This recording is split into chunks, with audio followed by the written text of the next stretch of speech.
Hello, Facebook and YouTube. How are we all doing today? It's Morel here. Okay, when you jump on, let me know that you're here. If you're on Facebook, smash the like button, show me some love. Drop me a comment as well. If you're on YouTube, then please just click on the subscribe button, bottom right of this video, and subscribe to my channel. Also, leave me a comment. It'd be fantastic to hear from you all. Okay, I just want to make sure that I'm live because I want to share a screen with you. Okay, I am live. Superb. Yes, okay, brilliant. Okay, so I titled today's video, this is so shocking that I'm in tears. Now, let me just share something with you. So stay tuned, just give me a second or two, and I want to just show you something.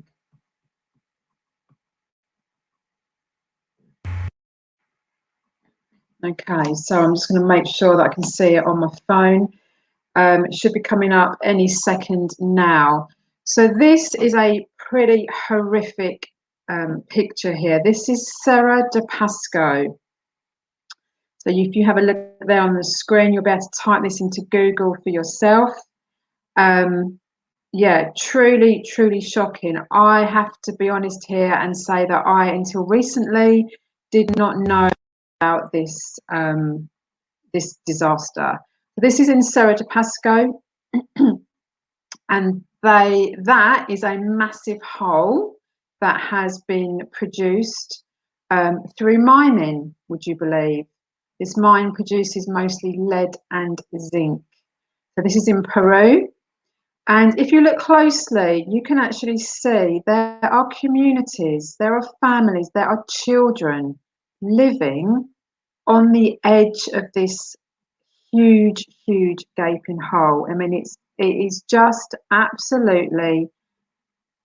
I don't really have the words for it if I'm totally honest. If you Google this, okay, you'll find many, many more photos. And there's also videos. There's videos of the families. There's videos of the doctors in the area. I mean, it's heartbreaking. You definitely need to have a packet of tissues when excuse me, when you start researching this. It is just one of the biggest devastations I think that has ever seen. Yeah, you can probably tell I don't really have enough words for this. It is absolutely shocking. If I go down, it's maybe a little bit slow because I'm sharing the screen. Oh, let me go back up. Sorry, bear with me. Okay, so it says there, the mining sector has tripled in value to $300 billion. So as we all know, an awful lot of money was made, but at what cost? The people in this area, and again, don't take my word for it, go and research this yourself. The health has been affected, and what is really, really just so awful is that the children in this area have got lead poisoning because of the corporations that have gone in, and they've gone in, they've made a huge amount of money.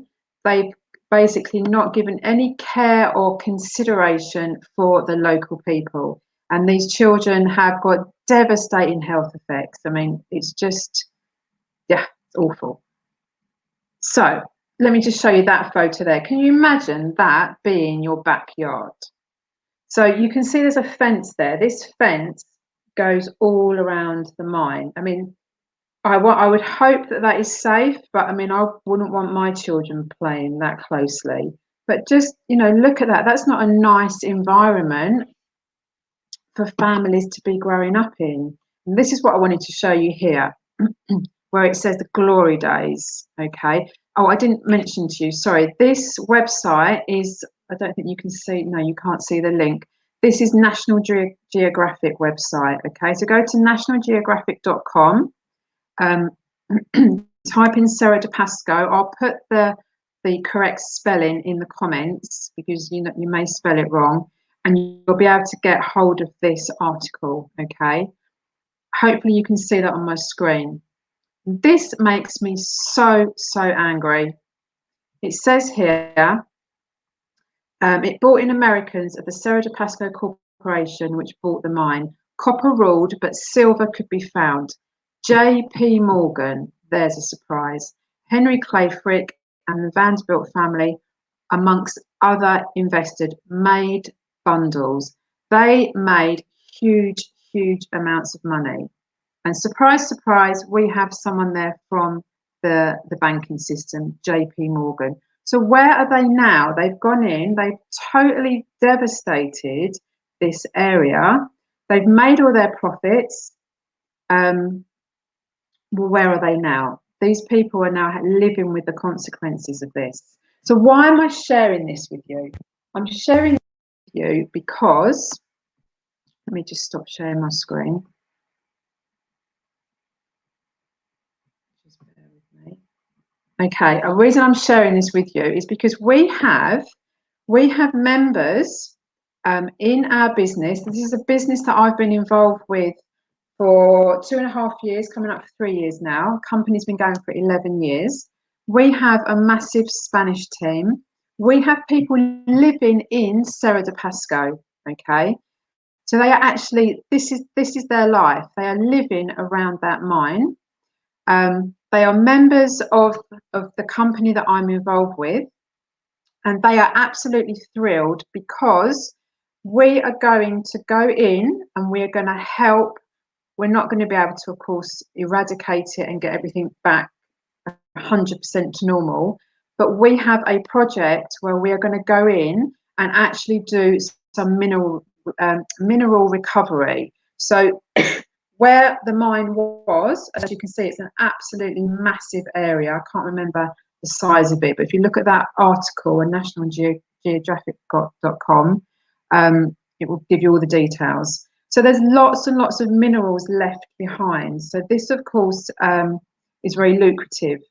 So what our company do is they buy assets. Actually, we buy the assets. I'm a shareholder. So we raise the funds and we buy assets. But we're buying assets, obviously, to make an income for the shareholders. This is the business, of course. This is what it's all about. We want to make money. But we are looking at assets where we can actually put some good back into the environment, okay, which is what we're all super excited about. Of course, this is not going to happen overnight. But our team, the team behind this company, now these are industry-led experts. They have over 150 years of experience behind them. They have already been out to Peru, okay? They know this area. They know the challenges because it's very high, okay? It's not flat land, as you could probably see from the photo. There are going to be challenges, of course, but they have the right team in place to do this. So what they're going to do, they're going to extract the minerals out. This is where the money is, of course. This money is going to be coming back to us, the shareholders. Well, part of it will be. But some of that money is also then going to be put back into the local community. So they are going to do what they can to restore that land. I mean, how amazing is that? Okay. And as I said, we have members in our company, we have members in our team who live in this area. They are going to personally benefit from this. Okay. So, if this touches your heart, like it touched mine, then please get in touch with me. You can become a shareholder. And you can help us to, put some good back into Cerro de Pasco. Let me just show you. Sorry, my cough keeps starting when I start talking. So I apologise for that. Let me show you something else. Now this is again, something that you will be aware of. Let me just go back up to the top. Again, I'm on the National Geographic website. A whopping 91% of plastic is not recycled. 91%. I mean, that is an absolutely crazy figure. And if you have a look, I won't play this video, but there's a video here just underneath it, and you can see from that image. You know, you don't need me to tell you, our oceans are full, absolutely full of plastic. And what's actually happened, I'm just going to share a photo with you. It's quite shocking. What's actually happened is, I think it's 50% of the plastic that we have now littered around the globe has actually been produced in the last 15 years. So that's pretty shocking, because we have known about this. Now look at that picture. We have known about this for quite some time. Yeah, we've definitely known about it for 15 years. But we're not doing anything to stop this. But anyway, we are where we are, and that's, I mean, that's that photo there that you can see on the screen. Of course, is, again, I haven't even got the words for it. It's totally, totally shocking. You know, I take my children to the beach. I live near Southend-on-Sea. The beaches are clean. Okay, these poor children, they can't even swim in the sea. And this is just one photo. Yeah, this is just one photo. You will have seen it on social media. You will have seen it. You'll have seen it on the news. You know, you'll have seen it everywhere on the internet. If you haven't, of course, just go and Google it, and you will be absolutely shocked. And it's not just one beach. I mean, one beach is bad enough. This is happening on many, many coastlines. So what can we do about this? Well, of course, there are people and there are organisations who are trying to do something with this plastic, but it's such a huge problem that we need to have governments involved, and we need to have business and corporations involved. My personal opinion is, well, what are the governments going to do? They haven't really done a great deal about it. We've had this problem for quite some time.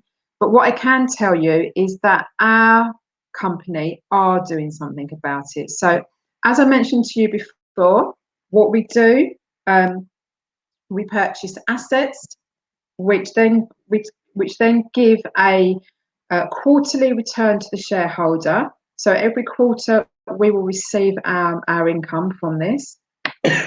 But we are very passionate about getting involved with environmental projects.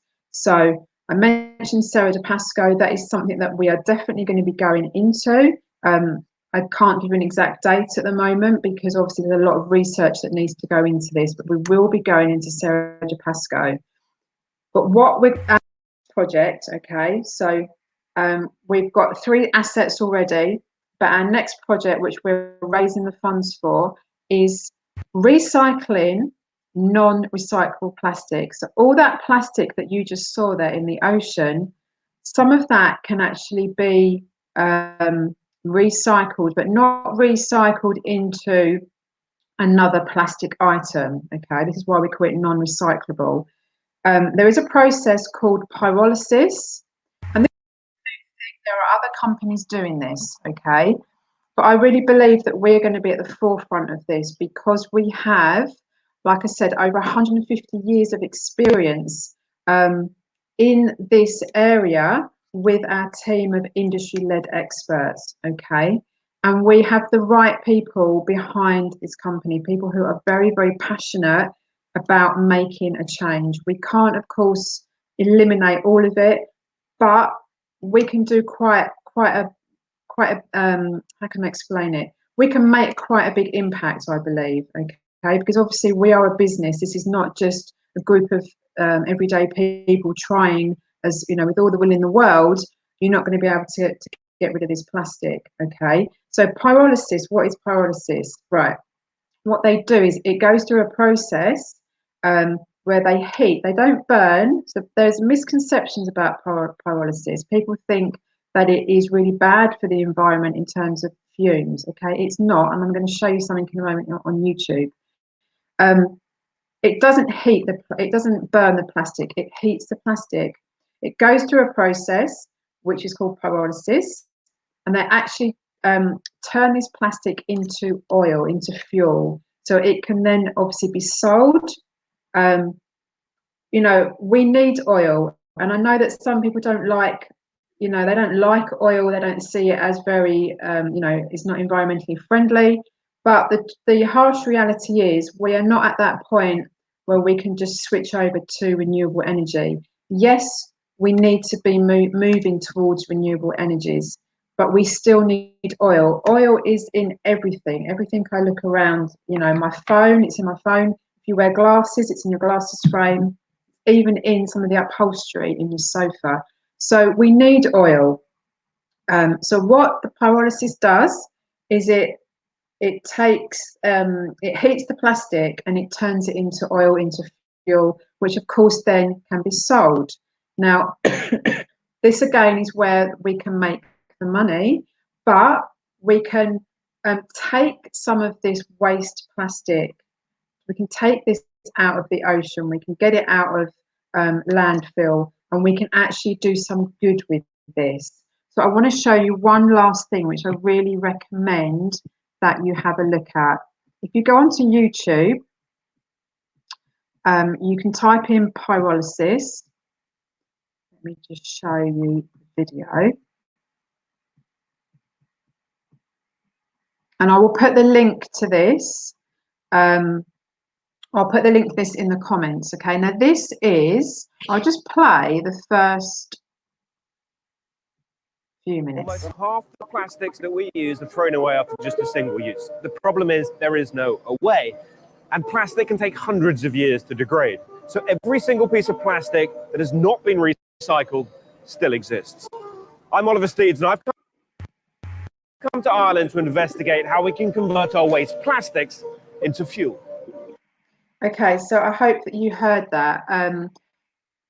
That is a guy from the UK, and he's actually in Ireland. Okay, so this is a company that it's a warehouse behind him where they are turning waste plastic in, and they're using the pyrolysis process, and they're turning it into fuel. Okay, now I'm going to put this link in the comments because this is a really, really good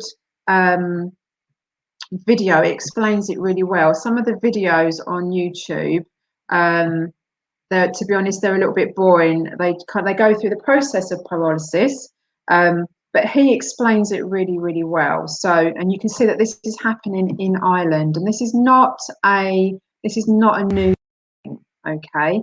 But what we are doing, we're now raising the funds so that we can have our own pyrolysis asset. This will be in the US, and as I said, it's going to be taking all that waste plastic, turning it into something good, something that we can use. It's going to be then returning an income for the shareholders, and we're going to be doing some good for the environment. And this, as I'm sure you're aware, is something that will continue and continue. This is going to continue when I'm dead and buried. You know, there's so much plastic out there. So yeah, that's pyrolysis. I won't go on about it too much longer. I don't want you all falling asleep. So I just wanted to share that with you. So I'm not sure if you're still on. Hi Claudia, lovely to see you on here, and John as well. So let's have a look. So what's John said here? He's put, go to iPlayer or catch up and watch Monday Night's War Against Plastic. Absolutely, because I've not watched that yet. So BBC, if you're in the UK or if you can get access to iPlayer, it was on BBC One at 9 PM. So go to iPlayer and have a look at that. It was called, it says it there, doesn't it? Watch Monday Night's War Against Plastic. Okay, you'll see it's coming up in the media more and more now. Unfortunately, you know, we haven't been quick enough. We should have been doing something about this a long, long time ago. But we have to do something about it now, because this is our children's future. Ah, Claudia's on the aeroplane. Oh, of course. Yes, you're going to, I think, is it Kenya? So Claudia is our top global affiliate. She has been with the company for from day one. She's been with us for 11 years. Okay, now Claudia speaks Spanish, and she knows a lot of these people personally who live in Cerro de Pasco. So she's super excited about this as well. So let's have a look. Safe trip, Claudia. Can you share the link? Yeah, I'm going to put, so have a look down below in the comments. I'm going to put the link to the National Geographic website so you can read about Cerro de Pasco. Have your tissues ready, okay? I will also put in the YouTube link because it's a really fantastic video, that one. Okay, fantastic. Right, I'm going to leave it there. I need to dash out. So I hope this has been a useful video. Let me know what your thoughts are on this. If you're interested in becoming a shareholder, if you're interested in investing in this, okay, 2 reasons why you should do this. One, because you're going to help the environment, which is, these are massive global problems. And if we do it together, then we're going to get much, much faster results. We can't do this by ourselves. The second reason you should get involved is because you can gain from this financially. Okay, this is a business, and what we are all about here is about building a stable, long-term residual income. Okay, you're not having to go out to work for this. It's not like your 9 to 5. Come on board with us. You understand what we've got here. You take the time to do your research, and then you become an investor. You become a shareholder, and this will give you a payout every quarter for the long term. Okay, I'm not talking about fast money. I'm not talking about shiny objects. I'm not talking about any of that. That you should not even be considering. You need to be looking at long-term money for you and your family. So please make sure you get back in touch with me. If you're watching on the replay, I do appreciate you coming on. Let me know. It'd be lovely to see where you are in the world. So drop your country below. Drop some comments. What do you think about this? Have I touched a nerve with you as well? I'm sure that I have. Get in touch with me. Let's get you started. You can become a shareholder in this amazing company from as little as €99. Okay, so this is set for people who have a small income. They don't have that much money to play with. We've designed this so that you can also get on board. We want you with us. Okay, put a comment below. I will get in touch with you. Come and join us. Thank you so much for watching. I really have to dash now. I will see you tonight. Tonight we have our Zoom hangout, 8:30 in the UK. Check out my Facebook page. If we're not friends, send me a friend request, but drop me a message as well. I'm streaming the Zoom hangout live from my Facebook profile at 8:30 tonight. We're going to be talking about pyrolysis. We're going to be talking about the next asset, okay, this recycling of non-recyclable plastic, and we're going to be talking about the company as a whole. So jump on, come and join us. I hope to see you at 8:30. Put a reminder in your phone. Be there, okay? See you tonight. Have a fantastic day, and thank you so much for watching. And please feel free to share. If you think that this would be useful for other people to see this video, then please share it. Okay, have a fantastic day, and I'll see you on the next live video.